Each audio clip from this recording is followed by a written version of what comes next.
오늘 우리에게 주시는 하나님 말씀 마가복음 10장 32절에서 45절까지 말씀입니다. 마가복음 10장 32절에서 45절까지 신약성경 72면에 있습니다.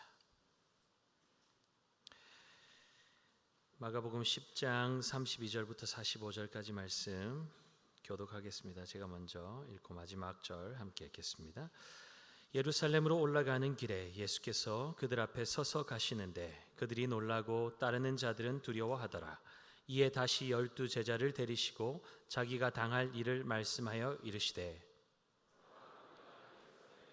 가노니 인자가 대제사장들과 서기관들에게 넘겨지매 그들이 죽이기로 결의하고 이방인들에게 넘겨주겠고 그들은 능욕하며 침뱉으며 채찍질하고 죽일 것이나 그는 3일 만에 살아나리라 하시니라.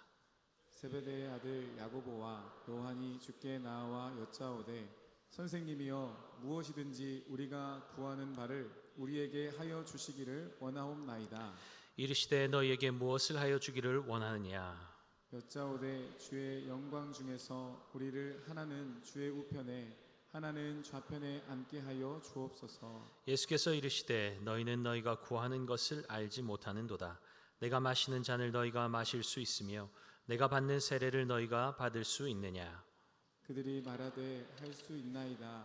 예수께서 이르시되 너희는 내가 마시는 잔을 마시며 내가 받는 세례를 받으려니와 내 좌우편에 앉는 것은 내가 줄 것이 아니라 누구를 위하여 준비되었든지 그들이 얻을 것이니라. 열 제자가 듣고 야고보와 요한에 대하여 화를 내거늘 예수께서 불러다가 이르시되 이방인의 집권자들이 그들을 임의로 주관하고 그 고관들이 그들에게 권세를 부리는 줄을 너희가 알거니와 너희 중에는 그렇지 않을지니 너희 중에 누구든지 크고자 하는 자는 너희를 섬기는 자가 되고 너희 중에 누구든지 으뜸이 되고자 하는 자는 모든 사람의 종이 되어야 하리라. 인자가 온 것은 섬김을 받으려 함이 아니라 도리어 섬기려 하고 자기 목숨을 많은 사람의 대속물로 주려 함이니라. 아멘. 자, 우리 말씀 읽고 말씀 암송하고 인사 나누도록 하겠습니다. 그러나 먼저 된 자로서 나중되고 나중된 자로서 먼저 될 자가 많으니라. 아멘. 자, 함께 할까요? 그러나 먼저 된 자로서 나중되고 나중된 자로서 먼저 될 자가 많으니라. 마가복음 10장 31절 말씀. 아멘. 자, 우리 귀한 믿음의 지체들 인사하겠습니다. 여호와를 기뻐하는 것이 우리의 힘입니다. 오늘 주님 안에서 마음껏 즐거워합시다. 아멘. 오늘 주님의 풍성한 은혜가 우리 안에 차고 넘치기를 예수님의 이름으로 축복합니다. 오늘 청년부 수련회 다음 주랍니다. 오늘 오시면 없대요. 계속 기도해 주시고 한 주간 특별히 우리 청년들이 은혜를 많이 받아야 됩니다. 우리 다음 세대들도 지금 은혜 많이 받고 있고 지난 금요 성령 집회 때도 청년들이 앞에 나와서 기도를 빡 하니까 기도의 열기가 확 올라가는 게 느껴지더라고요. 그래서 물론 우리 모두 이미 여러분들이 기도하면서 달구고 계시지만 우리 다음 세대 청년 세대가 함께 거기에 이 또 젊은 패기와 주님을 향한 열정으로 함께 동참하면 폭발적인 놀라운 역사가 일어나게 될 줄 믿습니다. 구미강동교회가 성령에 붙잡힌 바 되는 교회 될 수 있도록 함께 기도하고 믿음으로 달려가는 은혜가 있기를 예수님의 이름으로 축복합니다. 예루살렘으로 향하는 예수님의 발걸음이 좀 더 빨라졌습니다. 지금껏 제자들을 배려하시면서 가르치시고 그들의 속도에 발맞추셨던 예수님께서 이제는 그들보다 먼저 앞서 나가고 계십니다. 예수님께서 이미 말씀하신 대로 예루살렘에는 십자가 죽음이 기다리고 있습니다.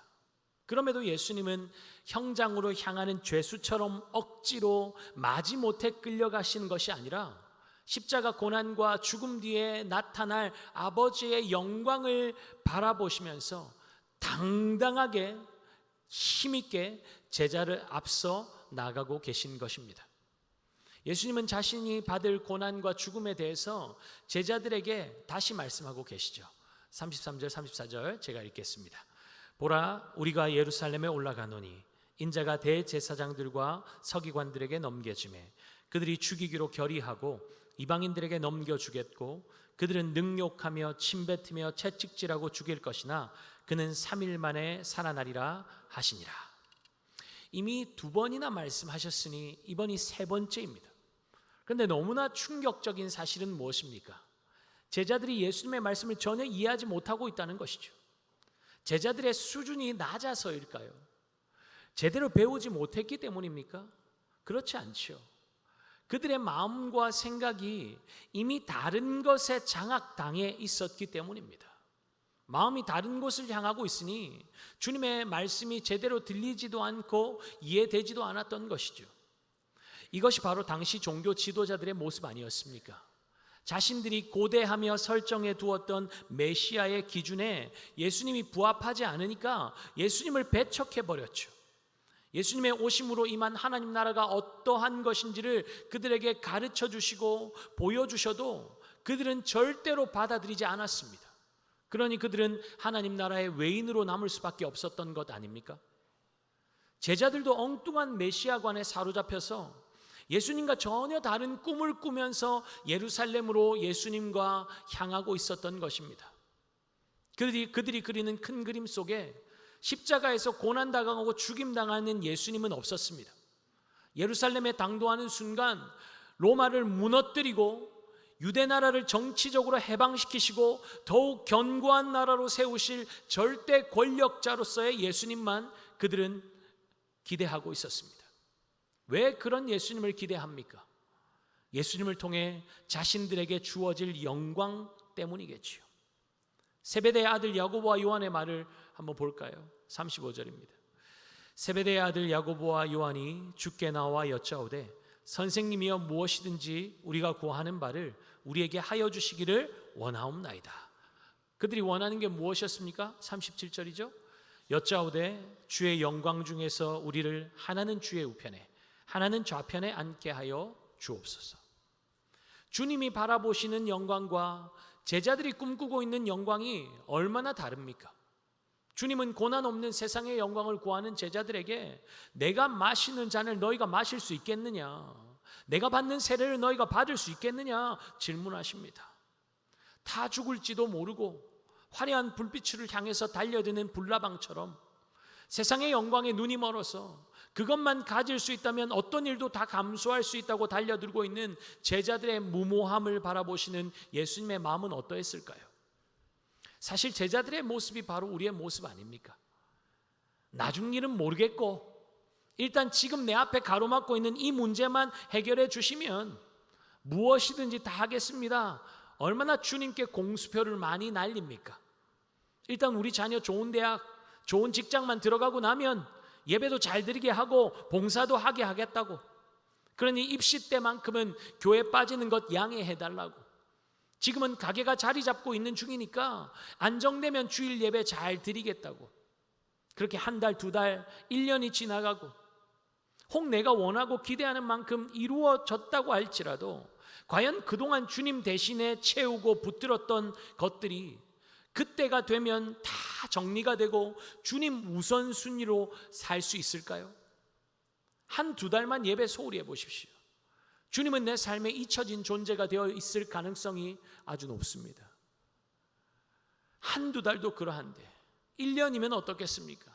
예수님 없이 살아도 아무런 문제도 느끼지 못하고 살겠죠. 그러면 겉으로 보기에는 멀쩡해 보이지만 그의 내면은 어떻겠습니까? 황폐한 황무지와 같이 변할 수밖에 없습니다. 이건 날수의 문제가 아닙니다. 주님 없이 우리가 한순간이라도 살 수 있습니까? 그분의 공급 없이 우리가 무슨 수로 산다는 말입니까? 공급 라인이 끊어져 있는데 어떻게 내면의 황폐화를 막을 수 있겠습니까? 세상에 좋은 것들을 아무리 가져다 채워도 철철철 새어나가는데 무슨 수로 그 공허함과 허무함을 메운다는 말입니까? 불가능한 것이죠. 그렇다면 우리는 질문해 보아야 합니다. 나는 무엇에 가치를 두고 살고 있는가? 예수님 믿는 이유가 무엇인가? 그분이 내 전부가 되시기 때문인가? 아니면 그분을 통해 얻을 세상적인 유익 때문에 그분을 믿고 있는가? 오래전에 예수 믿으면 복 많이 받아요.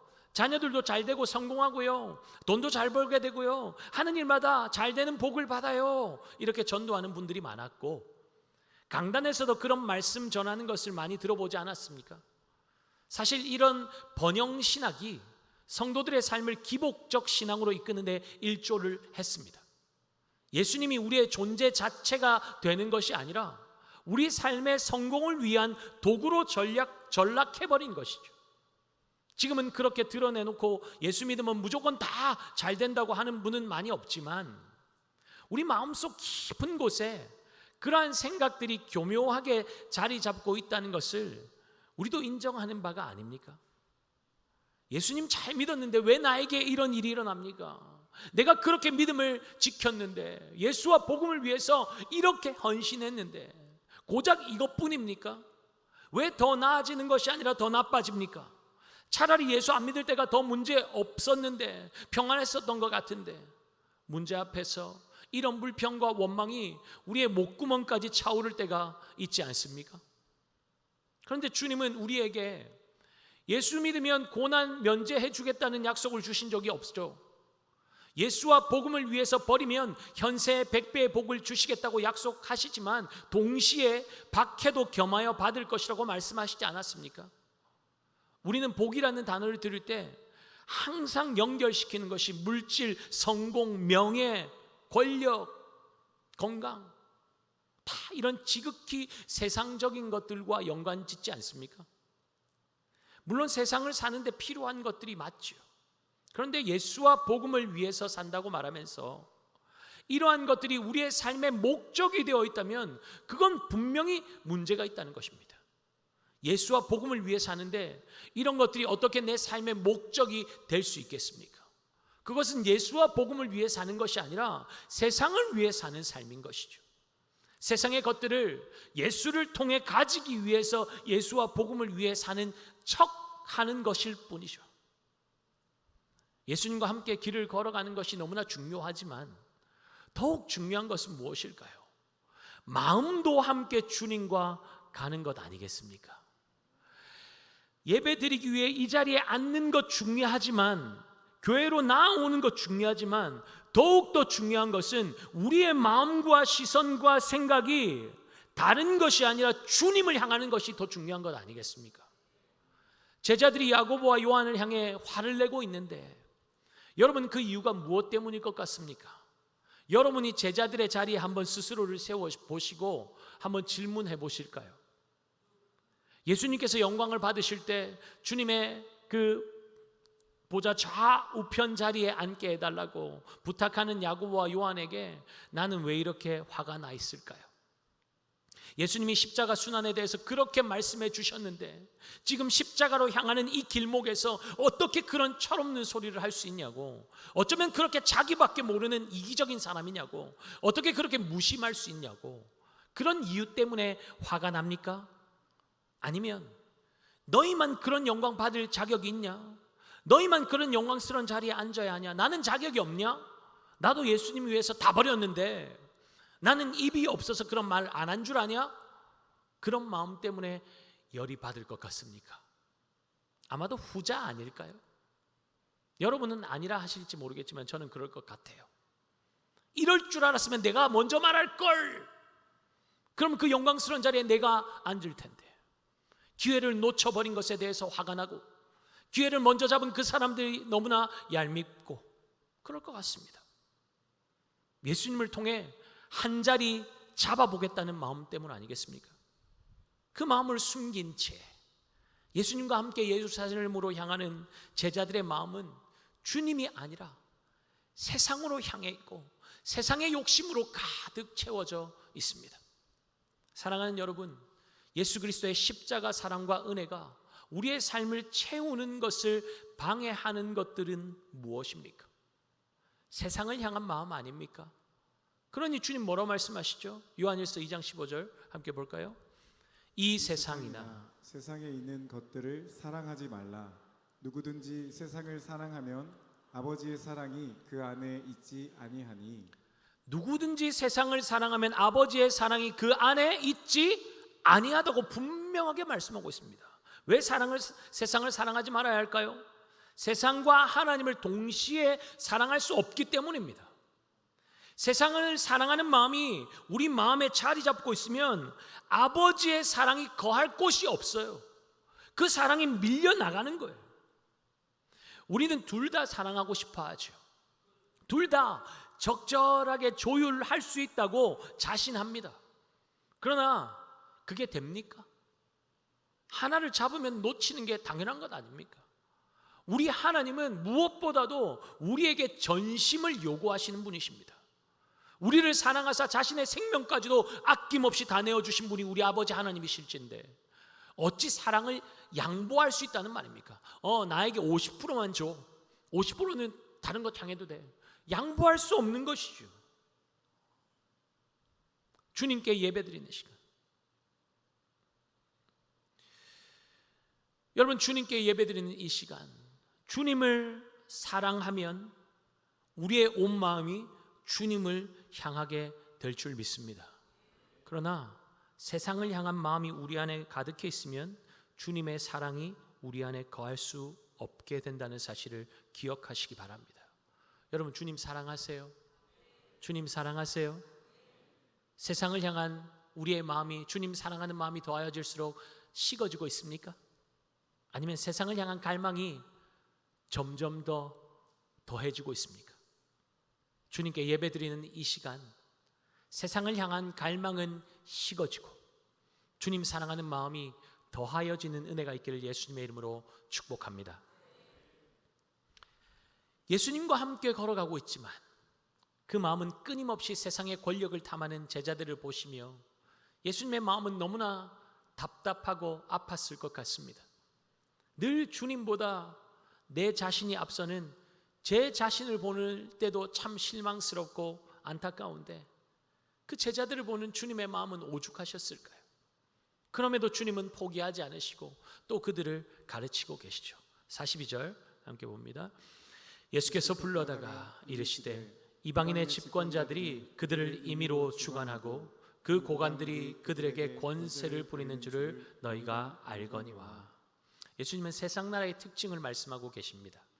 힘과 권력을 가지고 자기 중심적으로 임의로 주관하고 권세를 가지고 횡포를 부리는 로마의 권력층으로 인해서 유다 나라가 얼마나 고통하고 신음하고 있었습니까? 메시아가 오셔서 그 무자비한 횡포와 포악함을 꺾으시고 유대를 모든 나라 위에 우뚝 세우시기를 그렇게 간절히 고대하면서도 사실은 그런 악한 세상을 갈구하며 흉내내고 있는 자들이 누구였습니까? 제자들 아닙니까? 힘과 권력을 가지고 횡포를 부리는 불의한 세상을 향해서 의분을 품고 내가 이런 세상, 악한 세상을 변화시켜 보기리라 호기롭게 권력의 중심부로 들어가는 사람들이 많이 있습니다. 그런데 어떻습니까? 힘과 권력을 옳은 방향으로 사용하여서 세상을 바꾸어 나가고 있습니까? 오히려 힘과 권력을 자신을 채우는 욕망의 도구로 사용할 때가 더 많지 않습니까? 정의로운 마음은 어느새 사라져버린 채 세상에 동화되어서 살아가는 것이죠. 이처럼 권력은 사람을 변질시킵니다. 인간 안에 있는 타락한 본성은 권력의 달콤한 유혹을 이길 힘이 없습니다. 그러니 권력을 지키기 위해서 이 땅 곳곳에, 사회 곳곳에 전쟁이 벌어지는 것 아니겠습니까? 사실 제자들 마음속에서도 이 치열한 권력 다툼이 일어나고 있었습니다. 전쟁이 벌어지고 있었죠. 하나님 나라의 백성으로 부름받은 우리가 하나님 나라의 원리가 아닌 세상의 방식으로 살아가려 한다면 그것처럼 불행하고 안타까운 일이 어디 있습니까?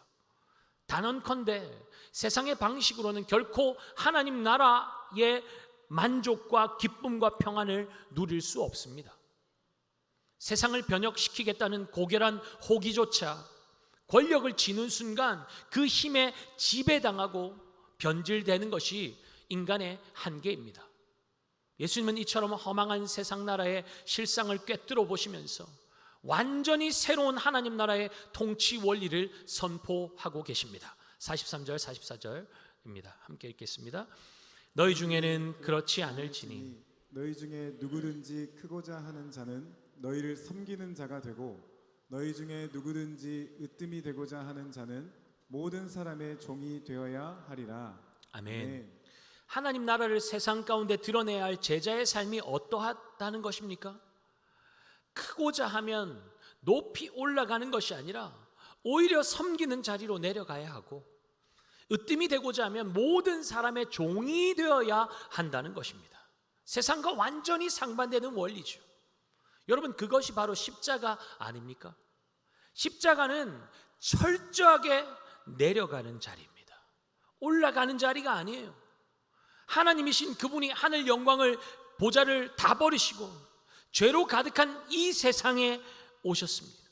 그것도 부족해서 종의 자리까지, 아니요, 흉악한 죄인이 지는 십자가의 자리까지 자신을 낮추셨습니다. 힘과 권력이 없어서입니까? 온 세상을 능히 뒤집어 엎고도 남는 힘과 권세와 능력이 있으심에도 불구하고 그분은 자신을 철저하게 부인하시고 십자가를 지셨습니다. 십자가는 역설이죠. 솔로몬의 고백처럼 하늘의 하늘이라도 담을 수 없는 그 능력의 주님께서 흉악한 죄인이 달리는 십자가에서 어린 양과 같이 무력하게 죽임당하시는 것이 어떻게 세상의 논리로 설명이 가능합니까? 온 인류를 구원하러 오셨다는 분이 십자가에서 물과 피를 다 쏟으시고 비참하게 죽으시는 것이 어떻게 가능하다는 말입니까? 세상의 어떤 권세와 능력보다 크고 강한 힘을 드러내셔야 세상의 대적자들이 꼼짝 못할 것 아닙니까? 그럼에도 주님은 그 약하고 초라한 방법을 택하셨습니다. 왜냐하면 이것이 하나님 나라의 방식이기 때문입니다. 힘의 논리로 가득한 세상 속에서 스스로 힘을 다 빼버리셨습니다.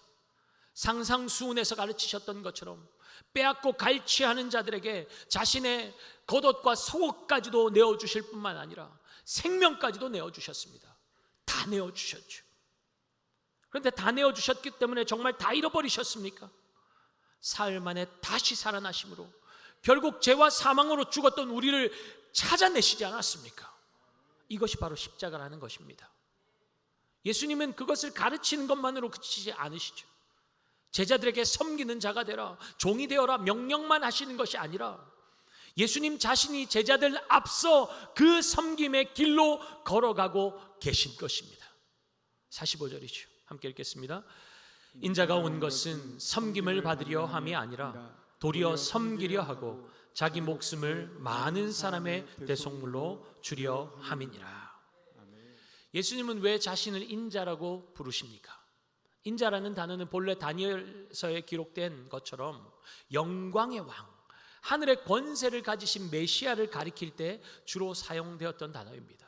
그런데 그 영광의 주님께서 자신을 인자라고 칭하시면서 그 인자는 섬김을 받으러 오신 것이 아니라 도리어 우리와 같은 인간의 몸을 입고 낮은 자의 모습으로 우리를 섬기러 오셨다는 것입니다.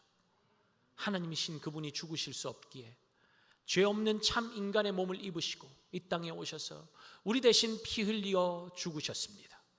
죄로 인해 영원히 죽을 수밖에 없는 저와 여러분을 살리시려고 예수님께서 친히 제물이 되셔서 자신의 생명을 대속물로 내어주신 것입니다.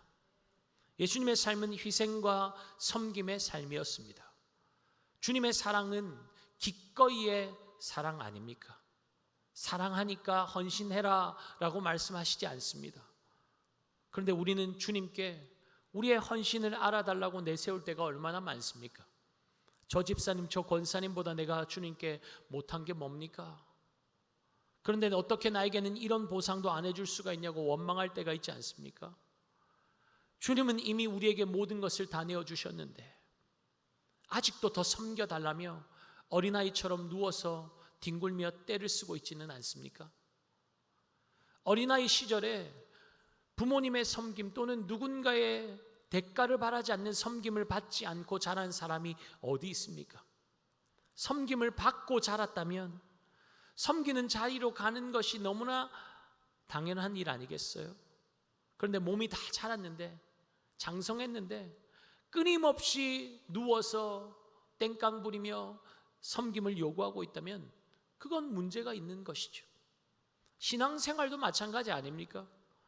영적 어린아이 신자일 때는 영적 부모들이, 영적 선배들이 밥도 떠먹여주고 필요한 모든 것들도 챙겨주고 울면 뛰어와서 안아주고 다독여주고 위로해줍니다. 아프고 힘들면 다 제쳐주고 달려와서 울어주고 약도 먹이고 힘을 복돋아 줍니다.